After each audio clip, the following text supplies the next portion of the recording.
Top quality और consistent performance के लिए सिर्फ सिल्वर पंप नाम याद रखना। બળવંત ખાબડના આજે સાંજે રિમાન્ડ પૂર્ણ થશે। પોલીસ માંગી શકે છે વધુ રિમાન્ડ। હજી કેટલી એજન્સીઓ તેમની અથવા તો તેમના પરિવારના નામે છે તે અંગે તપાસ હાથ ધરવામાં આવશે। બળવંત ખાબડને 4 વાગ્યે દાહોદ કોર્ટમાં લઈ જવામાં આવશે।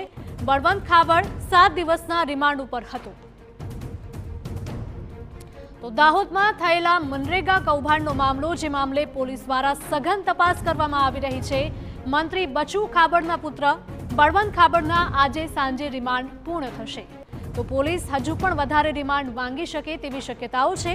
હજી કેટલી એજન્સીઓ તેમની નામે અથવા તો તેમના પરિવારના નામે છે તે અંગે પણ તપાસ કરવામાં આવશે।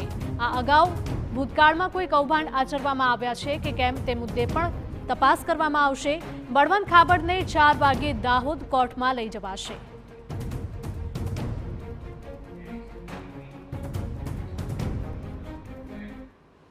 ગોંડલ